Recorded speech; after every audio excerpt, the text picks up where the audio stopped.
సందర్భంగా వాయిదాలో ఇక్కడ ఉన్నటువంటి ముఖ్య నాయకత్వం అంతా ఉంది. ఆ వ్యవహరిస్తుందో మేము కళ్ళారా కూడా చూసాం. కోర్టులో రూపొందించే కార్యక్రమాలని అక్కడ అడ్డాగా ఉన్నాడని చెప్పి అతన్ని ఉయిదొలిగించుకోవాలని చెప్పి దుర్మార్గానికి వీళ్ళు వచ్చారంటే. కామ్రేడ్స్, నా పేరు లోకేష్. ఆర్టీటీ గ్రామ కమిటీ స్థాపించింది పెంచలయ్య. ఆ కమిటీకి నన్ను కార్యదర్శిగా చేశారు.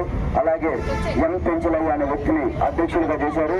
అలాగే ఇక్కడ ఉన్నటువంటి మురళి మణికంఠ, అలాగే మన వరదరాజులు గారు, అలాగే మన మురళి సంజీవ్ కుమార్, మా 9 మందిని పార్టీ సభ్యులుగా చేశారు, కమిటీ సభ్యులుగా. అలాగే సహాయ కార్యదర్శులుగా 27 మందిని ఇంకొక టీంని రెడీ చేశాడు. అలాగే మహిళలతో 30 మందిని చేశారు. ఈ సభాముఖంగా, ఈ కార్యక్రమముఖంగా మేము చెప్పేది ఏంటంటే, పెంచలే ఒక్కడికే కాదు, మిగతా ఉన్న మా సభ్యులకందరికీ ప్రాణహాని ఉన్నది. ఈ సభాముఖంగా మీకు తెలియజేస్తున్నాను, మాకందరికీ ప్రాణహాని ఉన్నది. అయ్యా అధికారులారా, అలాగే రాజకీయ నాయకులారా, మీ అందరికీ తెలియజేసేది ఒకటే.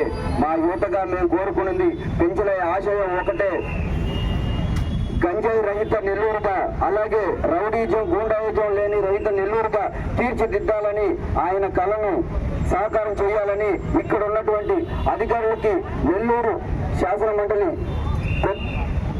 రాజకీయ నాయకులకి, ప్రతి ఒక్కరికి నేను తెలియజేయడం ఏమనగా, ప్రతి ఒక్కరు తెలుసుకోవాల్సింది ఒకటే, గంజాయి రహిత నెల్లూరుని తీర్చిదిద్దాలని కోరుకుంటున్నాను. అలాగే వామపక్షాల ఐక్యత, వామపక్షాల ఐక్యత, వామపక్షాల ఐక్యత. జోహార్ కామ్రేడ్ పెంచలయ్య, జోహార్ కామ్రేడ్ పెంచలయ్య. అలాగే మన కమిటీ సభ్యులు వరదరాజులు గారు. G7 కు పోటీగా కోర్ 5 పేరుతో కూటమి